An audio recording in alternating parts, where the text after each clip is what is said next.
Friends, welcome back to my channel dynamics academy. मैं हूं आपका अपना उदय दे। हमने लास्ट लेक्चर पे मतलब एनएलएम के लेक्चर 1 पे क्या किया था, आपके सामने ही है, इनर्शिया किया था। आज हम करने जा रहे हैं क्या।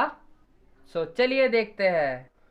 ये है हमारा topic, that is Newton's laws of motion. चलिए फर्स्ट लॉ से स्टार्ट करते हैं। क्या है न्यूटन का फर्स्ट लॉ? न्यूटन का फर्स्ट लॉ यही कहता है कि एक बॉडी अगर रेस्ट पे है तो वो रेस्ट पे ही रहेगी, और अगर एक बॉडी मोशन में है तो वो मोशन में ही रहेगी, अनलेस अनटिल उसके ऊपर कोई एक्सटर्नल अनबैलेंस्ड फोर्स अप्लाई होता है। चलिए इसको डेफिनेशन के टर्म्स में लिखते हैं। क्या है? न्यूटन्स फर्स्ट लॉ, टॉपिक 2 क्या? Newton's first law of motion. क्या है Newton's first law of motion? Newton's first law of motion ये कहता है the body in rest, the body at rest, the body at rest will remain at rest और नहीं and a body in motion will remain in motion. The body at rest will remain at rest and the body at motion will remain at motion through a straight line. ये लिखना जरूरी है, through a straight line। क्यों straight line लिखना जरूरी है मैं बताऊंगा। through a straight line unless until acted upon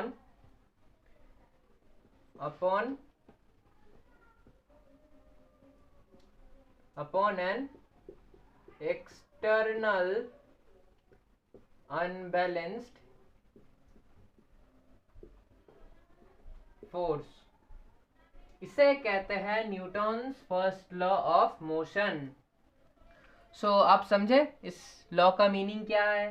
the body at rest will remain at rest and the body in motion will remain in motion through a straight line unless until acted upon a external unbalanced force. Unbalanced force लिखना जरूर है, क्योंकि अगर आपने balanced force लगाया तो body तो move नहीं होगा।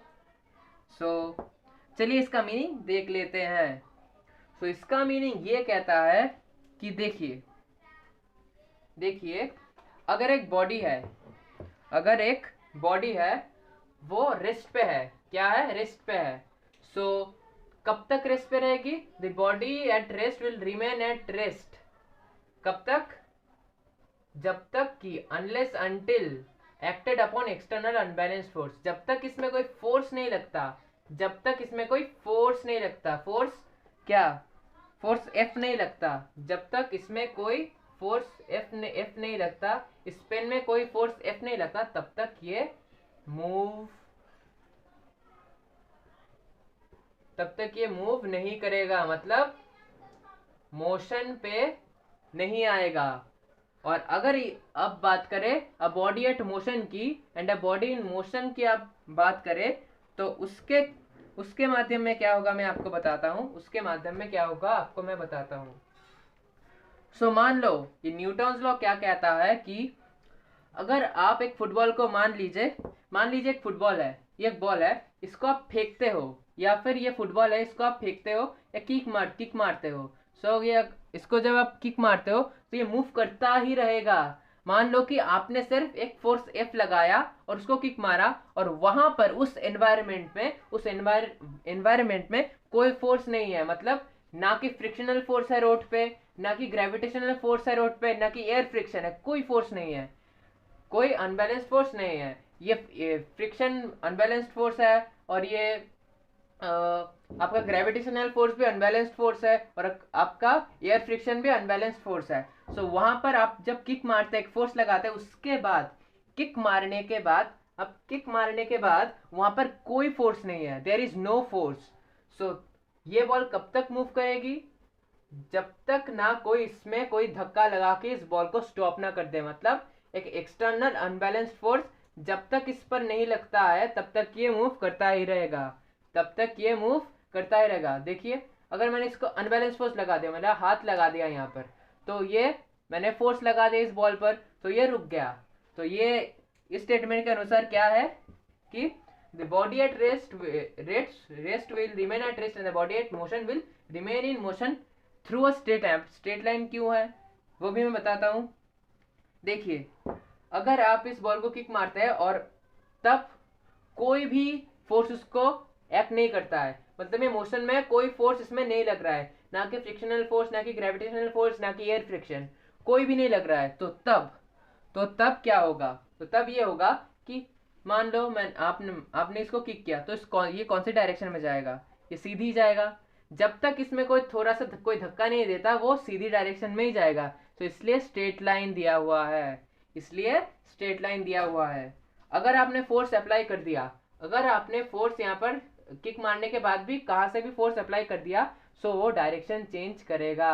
अगर आपने ठीक सेंटर में नहीं लगाया, इसके जहाँ पर किक लगाने में वो स्ट्रेट मूव कर रहा था, वहां पर फिर से किक नहीं लगाया, तो इसका डायरेक्शन चेंज हो सकता है। जैसे कि मैंने यहाँ पर इसको यहाँ थ्रो किया, तो ये यहाँ जाएगा। सो यहाँ पर मैंने थ्रो किया, न्यूटन थर्ड लॉ में पढ़ेंगे कि ये एक्शन है और इसका भी इक्वल मैग्नीट्यूड के साथ मुझे फोर्स मिलेगा, दैट इज रिएक्शन। सो ये इस डायरेक्शन में जाएगा, देखिए इस डायरेक्शन में जाएगा, ये इस डायरेक्शन में जाएगा। सो समझ आई मेरी बात? तो ये है न्यूटन्स फर्स्ट लॉ। सो मैंने बहुत ही शिद्दत के साथ आपको समझाने की कोशिश की है। सो होपफुली आपको समझ में आया होगा। मतलब कि आप एक बॉडी को जब तक अपने फोर्स के साथ नहीं रोकते, कोई अनबैलेंस्ड फोर्स के साथ, वो भी एक्सटर्नल होना चाहिए, इंटरनल कैसे फोर्स कैसे होगा, वो भी एक्सटर्नल फोर्स होना चाहिए। सो इसे कहते हैं न्यूटन्स फर्स्ट लॉ। मतलब एक ऑब्जेक्ट अगर रेस्ट पे है तो रेस्ट पे ही रहेगा, और एक ऑब्जेक्ट अगर मोशन में है तो मोशन में ही रहेगा, जब तक उस पर कोई अनबैलेंस्ड फोर्स नहीं लग रहा। सो ये था हमारा न्यूटन्स फर्स्ट लॉ। सो चलिए देखते हैं न्यूटन्स सेकंड लॉ क्या है। सो बेसिकली हम न्यूटन्स फर्स्ट लॉ को हम ये भी कहते हैं, न्यूटन्स फर्स्ट लॉ को हम लॉ ऑफ इनर्शिया भी कहते हैं, लॉ ऑफ इनर्शिया। और इनर्शिया में हमने क्या पढ़ा था? The tendency of a body to be at its rest position और इन मोशन। मतलब tendency of a body of its states of rest position और क्या, motion position.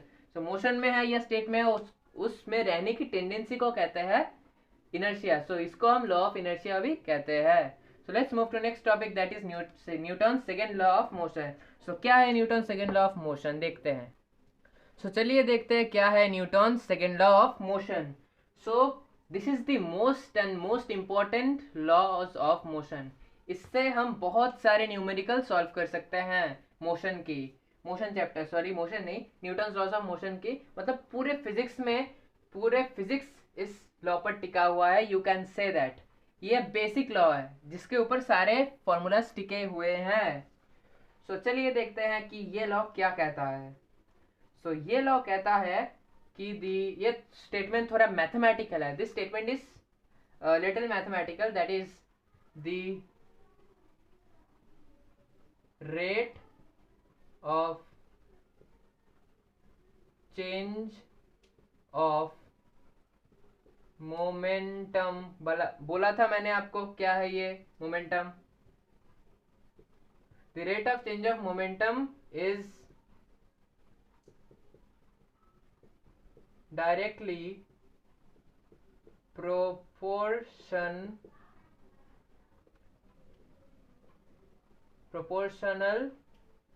the rate of change of momentum is directly proportional to the net force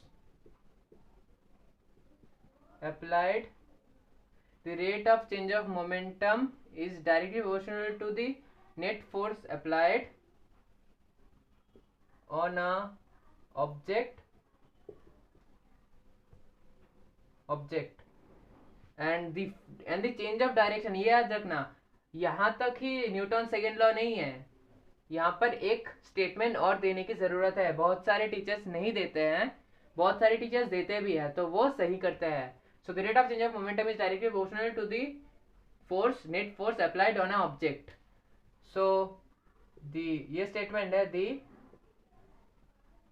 change in momentum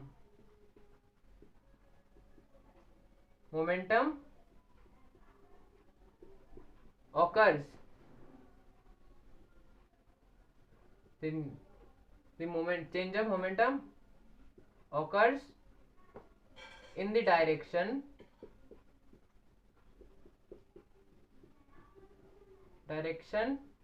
of net force applied। हाँ ना बोले यार, समझ में आ रही है बात? So the rate of change of momentum is directly proportional to the net force applied on a object. The change in momentum occurs in the direction of net force applied। मतलब जिस डायरेक्शन में तुमने force apply किया उस direction में ही momentum change होता है। हाँ ना बोले यार? सो इसको हम एक एग्जाम्पल से समझते हैं। इसको हम एक एग्जाम्पल से समझते हैं कि मान लो ये एक बॉडी है विथ मास m। ये एक बॉडी है with mass m moving with a initial velocity. ये मूविंग इनिशियल वेलोसिटी है, ये moving with initial velocity what u। सो ये है इसकी इनिशियल वेलोसिटी और यहां पर इसकी मोमेंटम क्या है, p इक्वल्स टू mu, क्योंकि यहाँ पर वेलोसिटी इनिशियल है और ये मूव करता है सर्टेन डिस्टेंस पे और यहाँ पर आके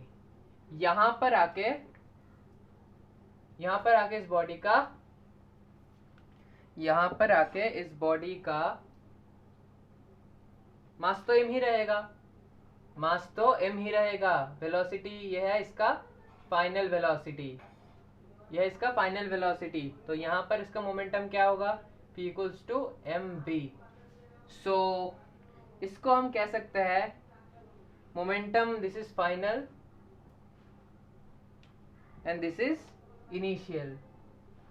सो पी का मतलब है इनिशियल मोमेंटम, pf का मतलब है फाइनल मोमेंटम। सो यहाँ पर इस स्टेटमेंट के अकॉर्डिंग फोर्स किस डायरेक्शन में फोर्स लग रहा है, मान लो इस डायरेक्शन में फोर्स लग रहा है, सो समझ में आई मेरी बात? तो फोर्स इस डायरेक्शन में लग रहा है, बहुत अच्छी बात है भाई साहब, बहुत अच्छी बात है। तो अब इस स्टेटमेंट के अनुसार हम क्या कह सकते हैं, इस स्टेटमेंट के अनुसार हम कह सकते हैं कि यहाँ पर जो फोर्स है, यहाँ पर चेंज इन मोमेंटम क्या होगा। सो यहाँ पर अकॉर्डिंग टू दिस स्टेटमेंट हम कह सकते हैं force is directly proportional to final momentum minus initial momentum change. हमें चेंज इन मोमेंटम निकालना है, मतलब यहाँ पर जो मोमेंटम है ये ज्यादा है, यहाँ से इसको माइनस कर दो, जो रिजल्टेंट मोमेंटम है वो हमें मिल जाएगा। तो चेंज इन मोमेंटम वो हमें मिलेगा, मतलब रिजल्टेंट ऑफ मोमेंटम क्या है। सो चलिए निकालते हैं। जब रेट की बात आती है तब डिवाइडेड बाई टी होता है। रेट मतलब क्या, रेट मतलब है टाइम। सो जब भी किसी इक्वेशन में जब भी किसी स्टेटमेंट में देखो कि रेट ऑफ चेंज दिया हुआ है, वहां पर इक्वेशन में जो फॉर्मूला है उस इक्वेशन में आप डिवाइडेड बाई टी कर दे। जैसे कि अगर आप बात करें इलेक्ट्रिक करंट की, इलेक्ट्रिक करंट का फॉर्मूला होता है I equals to D Q by D T. So I equals to D Q by D t में आप कह सकते हैं कि the rate of change of charge the rate of flow of charge. तो वहां पर भी रेट की बात आती है, मतलब टाइम डिवाइडेड बाई टाइम हो जाता है। तो इसलिए वहां पर होता है I equals to D Q by D T. So अब हम अपने टॉपिक पर चले आते हैं, दैट इज इसको तो हम ऐसे लिख सकते हैं, हाँ ना बोले यार, F proportional to final momentum minus initial momentum by T. So इसको सॉल्व करें तो क्या आएगा, सो चलिए देखते हैं इसको सॉल्व करने से हमें क्या मिलता है। सो कौन सी साइड में करें? तो चले उस साइड में कर लेते हैं। नहीं, इसको मैं मिटा देता हूँ, इसको मैं मिटा देता हूँ। हाँ, सो चलिए देखते हैं क्या है ये। सो अगर हम देखें, हमने क्या कहा था कि according to that statement, according to Newton's second law of motion, क्या था? The rate of change of momentum is directly proportional to the force applied. Force applied directly proportional होगा, फोर्स अप्लाइड डायरेक्टली प्रोपोर्शनल होगा किसके? Change of momentum. आप यहाँ पर change of momentum क्या है? फाइनल माइनस इनिशियल करोगे तो वहां पर चेंज ऑफ मोमेंटम आपको दिखाई देगा। तो चेंज ऑफ मोमेंटम क्या है? Final momentum minus initial momentum करो। रेट कहाँ है? मतलब क्या? Divided by T. सो ये हम लिख सकते हैं। हाँ जी, ये हम लिख सकते हैं। तो इसमें कोई शक वाली बात नहीं है। तो चलिए देखते हैं नेक्स्ट क्या है। तो इसको हम थोड़ा सा स्प्लिट कर दे। क्या करते हैं? थोड़ा सा स्प्लिट कर दे। मतलब ये क्या है? इसका क्या है? mv। सो mv माइनस ये क्या है? mu by T. सो हमें ये इक्वेशन मिल गया, सॉरी इक्वेशन नहीं, ये मिल गया रिलेशन। अब क्या? यहाँ से m कॉमन ले लो, यहाँ से m कॉमन ले लो, m कॉमन ले लिया भाई साहब। अब क्या? v minus you by T रह गया। क्या रह गया? v minus you by T. कुछ नजर आया? कुछ जादू नजर आया यहाँ पर? v minus you by T क्या है भाई साहब? ये एक्सेलरेशन है।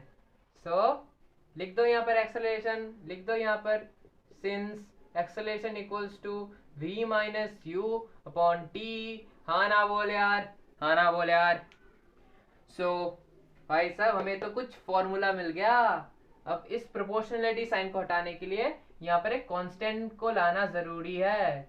सो विच इज इक्वल्स टू के एम ए। के मतलब कांस्टेंट, और इस k का वैल्यू 1 है। सो अगर इस k का वैल्यू 1 है तो हम क्या लिख सकते हैं? That f equals to m A.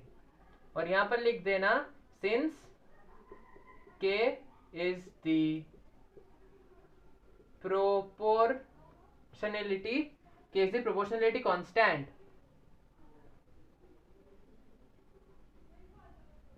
proportionality constant with value 1।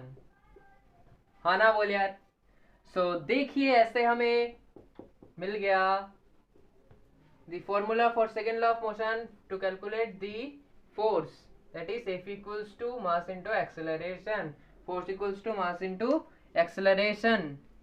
so force का यूनिट आपको पता है, that is Newton. the SI unit of force is Newton, the CGC unit of force is Dyne। so this was the relation and this was the mathematical equation to derive the second law of motion, or the formula for second law of motion, that is F equals to ma। so आपके exams में भी आ सकता है इस derivation का। so आप इस derivation को प्रैक्टिस करते रहिए, अपने आप आ जाएगा। और इसको प्रैक्टिस करने से पहले भाई साहब विजुअलाइज कीजिए, और मैं इसको आपको अभी प्रैक्टिकली समझाऊंगा, अभी प्रैक्टिकली समझाऊंगा। सो देखना, सो सिर्फ देखना। मान लो ये मास m है, इसका मास m है और इसका भी मास m है। सो ये जब यहाँ से यहाँ आता है, ये जब यहाँ से यहाँ आता है, इसका यहाँ पर आने के वक्त वेलोसिटी क्या है? u है। सो यहाँ पर जो यहाँ से आता है, जो चेंज इन वेलोसिटी होता है, ये v बन जाता है। सो यहाँ पर ये यहाँ से यहाँ आया, या फिर कहो ये यहाँ से आया, ये रेड है इसलिए मैंने इसको यहाँ लिया। सो ये जब यहाँ से यहाँ आया, सो क्या हुआ? यहाँ पर इनिशियल वेलोसिटी क्या है? इनिशियल वेलोसिटी जो है, यहाँ पर फाइनल वेलोसिटी v है। तो यहाँ पर मोमेंटम क्या है? p इक्वल्स टू mu, और यहाँ पर मोमेंटम क्या है? p equals to mv। So इस दौरान इस दोनों के मोमेंटम को जो माइनस कर दो, चेंज निकलेगा, दैट इज रिजल्टेंट। रिजल्टेंट हमें क्या निकला? That is m v minus m u, मतलब फाइनल माइनस इनिशियल मोमेंटम कर दो, divided by t according to this statement that rate of change of momentum is directly proportional. तो जहां पर rate की बात आती है वहां पर डिवाइडेड बाई टाइम होता है। सो चलिए, होपफुली आपको समझ में आया होगा। सो चलिए, let's move to next topic, that is third law of motion क्या है। भाई साहब, थर्ड लॉ ऑफ मोशन क्या है, तो चलिए देख लेते हैं। सो क्या है हमारा न्यूटन थर्ड लॉ? हमारा न्यूटन थर्ड लॉ क्या कहता है? हमारा न्यूटन थर्ड लॉ ये कहता है कि every action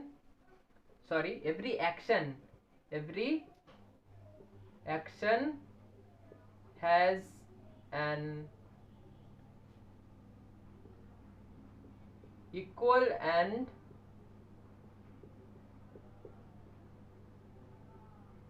opposite, every action has an equal and opposite reaction। हाँ ना, बोल यार, समझ में आई बात? मतलब इसको कह समझाने का मतलब है कि मान लो ये एक बॉल है विथ मास m, ये एक बॉल है विथ मास m, ये m1 है, ये m2 है मास। सो अगर ये इसको एक फोर्स के साथ धक्का मारता है, सो इस पे भी इम्पैक्ट नहीं, इस पे भी इम्पैक्ट पड़ेगा। अगर ये इसके ऊपर फोर्स लगा रहा है तो ये भी इसके ऊपर एक फोर्स लगा रहा है, अकॉर्डिंग टू थर्ड लॉ।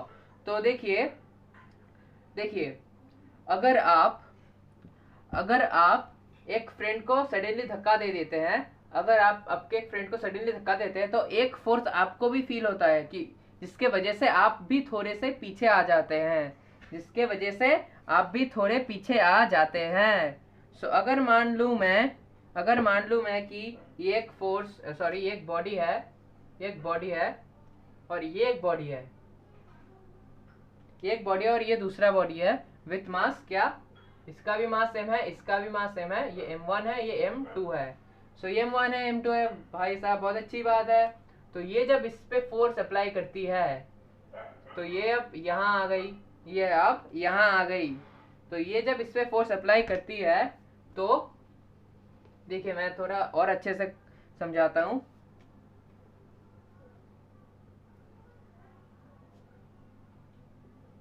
सो ये जब इस पे फोर्स अप्लाई करती है, सो तब ये भी इसमें एक फोर्स अप्लाई करती है, ये भी इसमें एक ऑपोजिट इक्वल फोर्स अप्लाई करती है। तो ये हम लिख सकते हैं कि this force is equal to negative of this force. ये दोनों इक्वल है, तो इन दोनों का रिजल्टेंट भी जीरो होगा, क्योंकि ये बैलेंस्ड फोर्स बन जाएंगे। हाँ ना, बोले यार, ये बैलेंस्ड फोर्स बन जाएंगे। So now according to Newton third law हम ये भी लिख सकते हैं। तो अब हम नेक्स्ट टॉपिक पे मूव करते हैं। वैसे आपको पता है कि रॉकेट कैसे मूव होता है? मैं आपको बताता हूँ कि एक रॉकेट कैसे मूव होता है।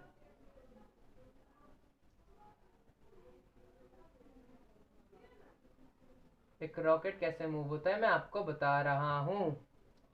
तो मान लीजिए ये रॉकेट है, मान लीजिए कि ये एक रॉकेट है। क्या है? रॉकेट है भाई साहब, बहुत अच्छा रॉकेट बना लिया, बहुत बढ़िया सा रॉकेट बना लिया हमने। सो ये एक रॉकेट है, यहाँ से क्या निकल रही है, यहाँ से रॉकेट का फ्यूल जब बर्न होता है यहाँ पर बहुत तेजी से आग निकल रही है। क्या निकल रही है? आग निकल रही है। सो जब ये फ्यूल बर्न करके एयर मॉलिक्यूल्स में प्रेशर देता है, सो वहां पर फोर्स अप्लाई होता है। तो दैट फोर्स, वो एयर मॉलिक्यूल्स भी इस रॉकेट को ऊपर की तरफ एक फोर्स देती है, which according to Newton's law third law ये एयर मॉलिक्यूल्स भी इस रॉकेट को ऊपर की तरफ फोर्स देती है। सो इसलिए रॉकेट ऊपर की तरफ मूव हो सकता है। So this was all about third law of Newton. So let's move to next topic. So this is our next topic, law of conservation of momentum. So आपको क्या पता है law of conservation of momentum के बारे में? मैं बताता हूँ। So law of conservation of momentum means during any collision of a body, during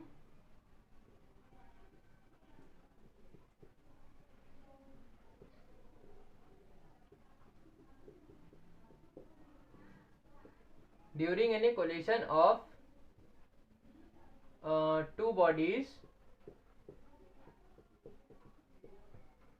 during any collision of two bodies, the total momentum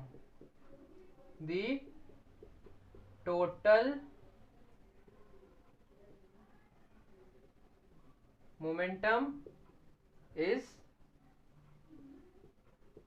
equal to the, during any collision of two bodies, the total momentum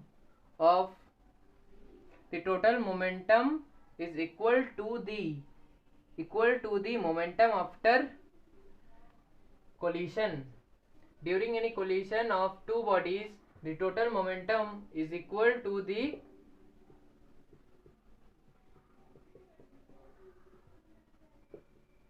momentum after collision. सो इस statement का मतलब है कि अगर body, मान लो कि एक body है,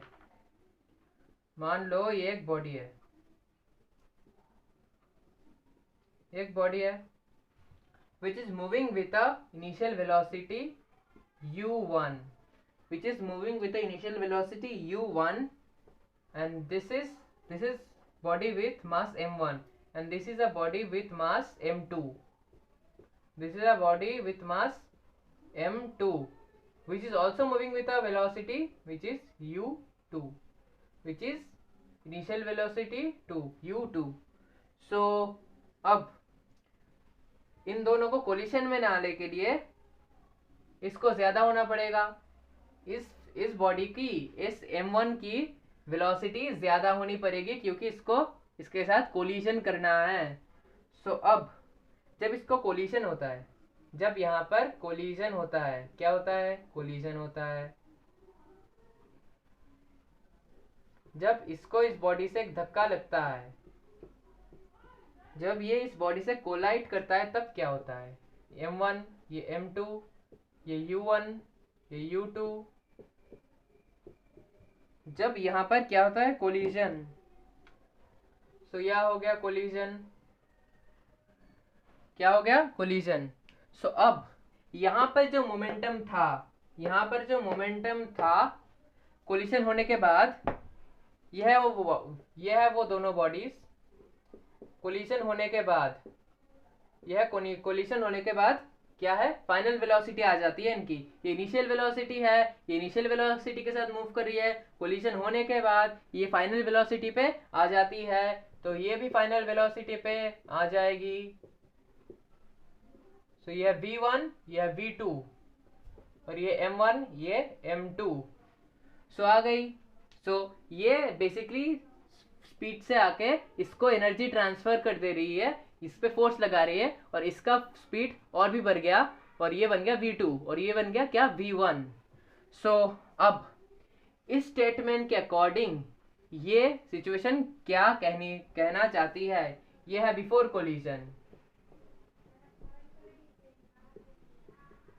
ये कंडीशन है बिफोर कोलिजन.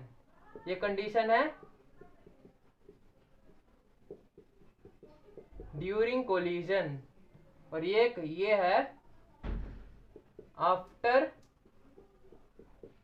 कोलिजन.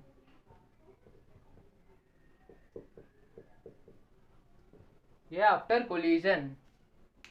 सो ये है 3 कंडीशंस. सो इस स्टेटमेंट के according during any collision of two bodies, the total momentum, यहाँ जो टोटल मोमेंटम है, कोलिशन होने के बाद भी उन दोनों का टोटल मोमेंटम इक्वल रहेगा. मतलब यहाँ पर मोमेंटम p से रिप्रेजेंट करता है. सो p mv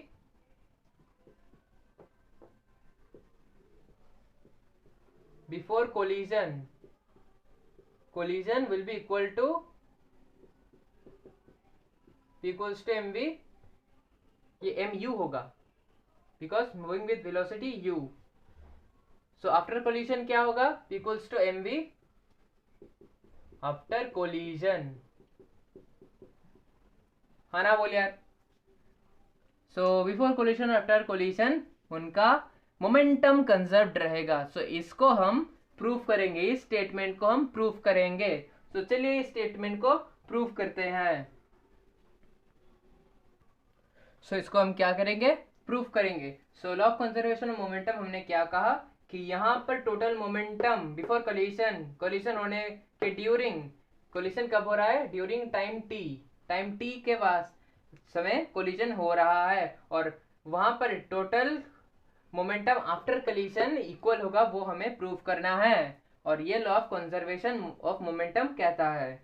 तो चलिए प्रूफ करते हैं।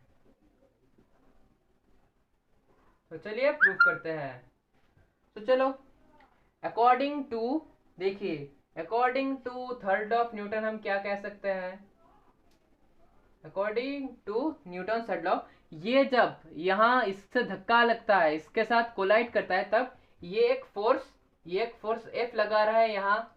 देखिए मैं आपको समझाता हूं, ये एक फोर्स F लगा रहा है यहाँ, F यहाँ लगा रहा है। तो क्या हो रहा है कि ये F1 लगा रहा है यहाँ पर, ये F1 लगा रहा है यहाँ पर, तो जिसके वजह से इम्पैक्ट हो रहा है इस पर, और ये भी according to Newton third law इस पर भी एक फोर्स लगा रहा है which is opposite, equal and opposite, equal होगा एंड ऑपोजिट होगा। सो ये भी इस पर एक फोर्स लगा रहा है इस डायरेक्शन में। So according to Newton third law हम लिख सकते हैं कि this equals to minus F,